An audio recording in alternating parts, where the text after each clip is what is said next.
இந்த தேர்தல்ல தமிழக வெற்றி கழகம் முதல் முறை ஆட்சி அமையும் செஞ்சிருக்கு. அந்த கட்சியோட தலைவரான விஜய் முதலமைச்சரா பொறுப்பேற்றுக்கிறார். தமிழ்நாட்டுல எம்ஜிஆருக்கு அப்புறம் கட்சி தொடங்கி முதலமைச்சரா இருக்கிற விஜய், அதே நேரம் பாத்தீங்கன்னா குறுகிய காலத்திலே விஜய் அடைஞ்சிருக்கிற இந்த உயரத்துக்கு முக்கியமான காரணம் யாருன்னு பார்த்தோம்னா செங்கோட்டையன் அப்படின்னே சொல்லலாம். இதுக்கு முன்னாடி செங்கோட்டையன் வந்து எம்ஜிஆர் மற்றும் ஜெயலலிதாவுக்கு ரொம்ப லாயலிஸ்டா இருக்கவும் செஞ்சிருக்காரு. இவர் வந்து ஏடிஎம்கே விட்டுட்டு டிவிகேக்கு இன்னைக்கு ஆக்சுவலா இவர் வந்து யார் பக்கம் போறாரோ அவங்க வந்து ஹிஸ்டாரிக்கலா ஜெயிக்கவும் செஞ்சிருக்காங்க. ஹிஸ்டாரிக்கலா இவர் வந்து யாரை சூஸ் பண்றாங்க அப்படிங்கிறது ஒரு வே வந்து இது வரைக்கும் காமிக்கவும் செஞ்சிருக்கு. இவரோட வாழ்க்கையை பார்க்கறப்ப தமிழ்நாடு பாலிடிக்ஸ் வந்து இவ்வளவு பயங்கரமா இருந்திருக்குன்னு யோசிக்கிற அளவுக்கு வந்து இருக்கவும் செய்யுது. எம்ஜிஆர் இறந்ததுக்கு அப்புறம் ஒரு எலெக்ஷன் வந்து நடந்திருக்கு. தமிழ்நாடு பாலிடிக்ஸ்ல பாத்தீங்கன்னா அந்த எலெக்ஷனை விட ஒரு எக்ஸைட்டிங்கான எலெக்ஷன் இருந்திருக்கவே முடியாது அப்படின்னு சொல்லலாம். அதுலயும் வந்து இவர் வந்து கரெக்டா யார் ஜெயிப்பாங்களோ அவங்களே சூஸ் பண்ணி கரெக்டா அவங்க கூட இருக்கவும் செஞ்சிருக்கிறாரு. இப்ப இவரோட வயசுன்னு பார்த்தோம்னா 78 வயசாகுது. அதாவது 1948 வருஷம் செங்கோட்டையன் அப்படிங்கிற வந்து பிறந்திருக்கும் செஞ்சிருக்காரு. எங்க அப்படின்னு பாத்தீங்கன்னா கோபிச்செட்டிப்பாளையம் பக்கத்துல தான் இவர் பிறக்கவும் செய்யறாரு. இவர் வந்து சின்ன வயசுல இருந்தே ஒரு பயங்கரமான எம்ஜிஆர் ஃபேனா இருக்கவும் செய்யறாரு. அப்பயே வந்து பாத்தீங்கன்னா டிஎம்கேல தான் முதல்ல இருக்கவும் செஞ்சிருக்காரு. டிஎம்கே முதல்ல வந்து எம்ஜிஆர் இருந்தாரு. சோ டிஎம்கேல தான் வந்து எம்ஜிஆர் கலைஞர் எல்லாருமே வந்து இதுல தான் இருக்கவும் செஞ்சாங்க.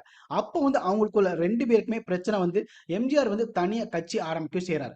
அதுதான் வந்து பாத்தீங்கன்னா ஏடிஎம்கே. அப்ப அவர் என்ன பண்றாரு அப்படின்னு பாத்தீங்கன்னா டிஎம்கேல வந்து இருந்து செங்கோட்டையன் வந்து ஏடிஎம்கேன்னு சொல்லிட்டு ஒன்னு எம்ஜிஆர் ஆரம்பிச்சதுக்கு அப்புறம் அவர் கூடயே போகவும் செய்யறாரு. அதாவது அவர் டிஎம்கேல இருந்தப்போ அவருக்கு வந்து 20 வயசு. 25 வயசுல வந்து எம்ஜிஆர் கிட்ட வரவும் செய்யறாரு. எம்ஜிஆர் வந்து எலெக்ஷன்ல நிக்கவும் செய்யறாரு. அந்த எலெக்ஷன்ல அவருக்கு வந்து சீஃப் மினிஸ்டர் ஆகவும் செய்யறாரு. செங்கோட்டையன் வந்து அந்த எலெக்ஷன்ல நின்று எம்எல்ஏ ஆகவும் செய்யறாரு. அதிமுகவோட அடிமட்ட உறுப்பினரா இருந்து தன்னோட பயணத்தை தொடங்கின அவருக்கு வந்து முதல்ல எம்ஜிஆர் மன்ற மாவட்ட செயலாளர் அப்படிங்கிற பதவி வழங்கப்படுது. தொடர்ந்து பாத்தீங்கன்னா கோவையில அதிமுக பொதுக்குழு நடைபெற்ற நிலையில அந்த பொதுக்குழுவை நடத்த பொறுப்பு வந்து அவருக்கு கிடைக்கவும் செய்து அதை அவர் வந்து சக்சஸ்ஃபுல்லா பண்ணவும் செய்யறாரு. அதனால எம்ஜிஆரோட நம்பிக்கை அவர் பெறவும் செய்யறார். 1977 நடந்த சட்டமன்ற தேர்தலில் சத்தியமங்கலம் தொகுதியில போட்டியிட்டதற்கான செங்கோட்டையனுக்கு வாய்ப்பு கிடைக்கும் செய்து தான் நின்ன முதல் தேர்தலே பாத்தீங்கன்னா காங்கிரஸ் வேட்பாளரா 1506 வாக்குகள் வித்தியாசத்துல வந்து ஜெயிக்கவும் செய்யறாரு. அதனால வந்து சட்டமன்றத்துல நுழையவும் செய்யறார் செங்கோட்டையன். அப்ப இருந்தே பாத்தீங்கன்னா அதிமுக முக்கியமான தலைவரா மாறவும் செய்யறாரு. அதுக்கப்புறம் 1980 வருஷம் நடந்த சட்டமன்ற தேர்தலுமே பாத்தீங்கன்னா கோபிச்செட்டிப்பாளையத்துல வந்து போட்டியிடுறதுக்கான வாய்ப்பு அவருக்கு கிடைக்கும் செய்யுது. அதுலயுமே பாத்தீங்கன்னா 1513 வாக்குகள் வித்தியாசத்துல வந்து அவர் ஜெயிக்கவும் செய்யறாரு. இப்ப வரைக்குமே பாத்தீங்கன்னா கோபிச்செட்டிப்பாளையம் தொகுதியில வந்து தன்னோட கோட்டையா மாத்தவும் செஞ்சிருக்கிறார். தமிழக தேர்தல் வரலாற்றிலேயே ஒரே தொகுதியில 10 முறை வந்து அந்த தொகுதியில போட்டிட்டு அதுல வந்து 9 முறை வந்து ஜெயிக்கவும் செய்யறாரு. அதுவே ஒரு பெரிய சக்சஸ் தானே. இப்ப வந்து எம்ஜிஆர் வந்து மறுபடியும் சீஃப் மினிஸ்டர் ஆயிராரு. அவர் ஆனதுக்கு அப்புறம் என்ன ஆகுதுன்னு பாத்தீங்கன்னா 1987 வருஷம் அவரோட டேம் வந்து 5 வருஷம் முடியறதுக்கு முன்னாடியே வந்து எம்ஜிஆர் வந்து இறந்து போகவும் செய்யறாரு. ஜெயலலிதா எப்படி வந்து அவங்க டேம் எலெக்ஷன் ஜெயிச்சுட்டு அவங்க வந்து டேம் வந்து முடியறதுக்கு முன்னாடி வந்து இறந்து போனாங்களோ இப்போ வந்து அங்கேயும் அதே மாதிரி நடக்கும் செய்யுது. இப்போ வந்து புதுசா வந்து எடப்பாடி வந்து சீஃப் மினிஸ்டர் ஆனாங்களே அதே மாதிரி பாத்தீங்கன்னா இங்க வந்து என்ன ஆகுதுன்னு பாத்தீங்கன்னா எம்ஜிஆர் வந்து எலெக்ஷன்ல ஜெயிச்சுட்டு வந்து அவர் இறந்து போனதுக்கு அப்புறம் புதுசா அங்க யார் வந்து சீஃப் மினிஸ்டர் ஆகுறாங்க அப்படின்னு பாத்தீங்கன்னா ஜானகி எம்ஜிஆர், எம்ஜிஆரோட ஒய்ஃப். அவங்க வந்து சீஃப் மினிஸ்டர் ஆஃப் தமிழ்நாடு ஆகுறாங்க. அவங்க வந்து கொஞ்ச நாள் தான் வந்து பாத்தீங்கன்னா சீஃப் மினிஸ்டரா அந்த இடத்துல இருக்கவும் செய்யறாங்க. அதனாலதான் இது வந்து நிறைய பேருக்கு தெரியவும் செய்யாது. அதுக்கப்புறம் கொஞ்ச நாட்களே வந்து பாத்தீங்கன்னா அப்ப வந்து ஏடிஎம்குள்ள பயங்கரமான சண்டை. எம்ஜிஆர் மறைஞ்சதுக்கு அப்புறம் அதிமுக கட்சியை வந்து ரெண்டா உடையும் செய்யுது. யார் வந்து அடுத்த கெட்டுன்னு அப்பவே வந்து பாத்தீங்கன்னா அந்த மாதிரி பிரச்சனை இருக்கும் செஞ்சிருக்கு. அப்ப இந்த செங்கோட்டையன் என்ன பண்ணிருக்காங்க அப்படின்னு பாத்தீங்கன்னா வெறும் 33 பேர் தான். அந்த 33 பேர் தான் வந்து ஜெயில அவங்களுக்கு வந்து சப்போர்ட்டா இருக்கவும் செய்யறாங்க. அதுக்கப்புறம் அந்த சைடு வந்து பாத்தீங்கன்னா 90 எம்எல்ஏக்கள் மேல வந்து ஜானகி எம்ஜிஆருக்கு வந்து சப்போர்ட் பண்ணவும் செய்யறாங்க. இங்க வந்து பாத்தீங்கன்னா வெறும் 33 எம்எல்ஏக்கள் தான். அப்பவே செங்கோட்டையன் வந்து அதுல ஒருத்தரை சூஸ் பண்ணி அடுத்து இவங்க தான் லீடர் ஆக போறாங்க அப்படின்னு தெரிஞ்சுக்கிட்டு ஜெயலலிதாக்கு வந்து சப்போர்ட் பண்ண செஞ்சிருக்காரு. அதுக்கப்புறம் வந்து பாத்தீங்கன்னா அந்த எலெக்ஷன்ல வந்து ஏடிஎம்கே அப்ப வந்து ரெண்டா பிரிஞ்சிருக்கல.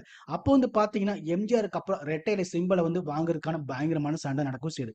தமிழ்நாட்டில் வந்து பாத்தீங்கன்னா 50-60 வருஷமா பவர்ஃபுல்லான சிம்பிள் அப்படின்னு சொல்லலாம். அதாவது உதயசூரியன் ரெட்டையில அந்த ரெட்டையில சிம்பிள் வந்து எலெக்ஷன் கமிஷன் வந்து யாருக்குமே கிடையாது அப்படிங்கிற மாதிரி சொல்லிட்டாங்க. ஏன்னா ஏடிஎம்கே வந்து கிடையாதுட்டாங்க. ஏன்னா வந்து கட்சி வந்து ரெண்டா பிரிவும் செஞ்சிருக்கு. ஒருத்தங்க ஜானகி எம்ஜிஆர் இருந்துகிட்டு நான் தான் ஏடிஎம்க்கிறாங்க, ஜெயலலிதா இருந்துகிட்டு நான் தான் ஏடிஎம்க்கிறாங்க. அப்ப யார் ஏடிஎம்கே அப்படிங்கிறது தெரியலங்கிறனால ரெண்டு உமனுக்கும் வந்து பாத்தீங்கன்னா நடுவில் ஒரு பயங்கரமான சண்டை நடக்கும் செய்யுது. அப்ப என்ன பண்றாங்க அப்படின்னு பாத்தீங்கன்னா எலெக்ஷன் கமிஷன் வந்து ரெண்டு பேருக்குமே வந்து ரெட்டையில கிடையாது அப்படிங்கிற மாதிரி சொல்லிட்டாங்க. என்ன பண்றாங்கன்னா ஜானகி எம்ஜிஆருக்கு வந்து ரெண்டு புறா இதுதான் உங்களோட சிம்பிள், ஜெயலலிதா உங்களுக்கு வந்து ஒரு சேவல் இதுதான் உங்க சிம்பிள், இப்ப எலெக்ஷன்ல நில்லுங்க அப்படிங்கிற மாதிரி சொல்லவும் செஞ்சுட்டாங்க. அப்ப ஜெயலலிதா பக்கம் நின்று செங்கோட்டையன் 1989 வருஷம் தேர்தல வந்து சேவல் சின்னத்தில் நின்று ஜெயிக்கவும் செய்யறாரு. தொடர்ந்து அதிமுக வந்து ஒருங்கிணைக்கிறத வந்து முனைப்பு காட்டவும் செய்யறாரு செங்கோட்டையன். அந்த பணியை வந்து ரொம்ப வெற்றிகரமா நிறைவேற்றவும் செய்யறாரு. அதனால ஜெயலலிதாக்கு வந்து ரொம்ப நம்பிக்கைக்குரியரா மாறவும் செய்யறாரு. அதனால 1991 வருஷம் அதிமுக வந்து ஆட்சிக்கு வந்ததுமே செங்கோட்டையனுக்கு வந்து முதல் முறை அமைச்சர் பொறுப்பு கொடுக்கப்படுது. அந்த வருஷம் வந்து பாத்தீங்கன்னா போக்குவரத்து துறை அமைச்சராகவும், அதுக்கப்புறம் 2011 வருஷம் வந்து விவசாயத்துறை அப்புறம் தகவல் தொழில்நுட்பத்துறை அமைச்சராகவும், 2017 வருஷம் வந்து பாத்தீங்கன்னா பள்ளி கல்வித்துறை அமைச்சராகவும் ஆகவும் செய்றாரு. இது வரைக்கும் 10 முறை சட்டமன்ற தேர்தலை ஜெயிக்கவும் செஞ்சிருக்கிறாரு. ஜெயலலிதா மறைஞ்சதுக்கு அப்புறம் கட்சியை வந்து ரொம்பவே கட்டுக்கோப்பா வழிநடத்தவும் செஞ்சிருக்கிறார் செங்கோட்டையன். அந்த டைம்ல தான் வந்து பாத்தீங்கன்னா அவருக்கு வந்து ஒரு முதல்வர் வாய்ப்பு கிடைக்கவும் செஞ்சிருக்கு. ஆனா உள்கட்சி போஸ்ட்னால அவருக்கு வந்து அந்த வாய்ப்பு கிடைக்கவும் செய்யல. 2021 வருஷம் அதிமுக வந்து ஆட்சியை இழந்ததுக்கு அப்புறம் கட்சி மேலிடம் மேல ரொம்பவே செங்கோட்டையனுக்கு வந்து ரொம்ப அதிருப்தி இருக்கவும் செஞ்சிருக்கு. அந்த சூழல தான் வந்து பாத்தீங்கன்னா அதிமுகல இருந்து செங்கோட்டையன் வந்து நீக்கப்படவும் செய்றாரு. அந்த டைம்ல தான் வந்து பாத்தீங்கன்னா நடிகர் விஜயுமே வந்து பாத்தீங்கன்னா தமிழக வெற்றி கழகம் அப்படிங்கிற ஒரு கட்சி ஆரம்பிச்சாரு. அந்த கட்சியில வந்து செங்கோட்டையனை வந்து சேரவும் செஞ்சிருக்காரு. நடந்து முடிஞ்ச எலெக்ஷனை பொறுத்த வரைக்கும் வந்து பாத்தீங்கன்னா ஏடிஎம்கேக்கு வந்து ஒரு இன்ட்ரெஸ்டிங்கான எலெக்ஷன் அப்படின்னே சொல்லலாம். எம்ஜிஆர் ஜெயலலிதாக்கு அப்புறம் ஏடிஎம்கேல வந்து ஹெட்டா இருந்து யாருமே எலெக்ஷன் ஜெயிச்சதே கிடையாது. இபிஎஸ் சிஎம் இருந்திருக்காங்க, ஓபிஎஸ் சிஎம் இருந்திருக்காங்க. ஆனா இதெல்லாம் வந்து அதோட ஆட்சியை கண்டினியூ பண்ண வந்து செஞ்சிருக்காங்களே தவிர இவங்க வந்து ஹெட்டா இருந்து ஜெயிச்சதும் கிடையாது. இந்த முறை வந்து பாத்தீங்கன்னா ஏடிஎம்கேக்கு வந்து இபிஎஸ் தான் ஹெட்டா இருந்திருக்காங்க. அவங்களால வந்து ஒரு சிஎம் ஆகவும் முடியல. இப்ப தமிழக வெற்றி கழகத்துல சேர்ந்து அந்த கட்சிக்கு ரொம்ப ஆதரவு நின்னு இந்த தேர்தலில் அவர் ஜெயிக்கவும் செஞ்சிருக்கிறாரு. இப்ப அமைச்சரா அவர் பொறுப்பேற்கவும் செஞ்சிருக்கிறாரு. இந்த வீடியோ பத்தி நீங்க என்ன நினைக்கிறீங்க அப்படிங்கறத வந்து கமெண்ட் பாக்ஸ்ல கமெண்ட் பண்ணுங்க. நம்ம அடுத்த வீடியோல நம்ம சந்திக்கலாம்.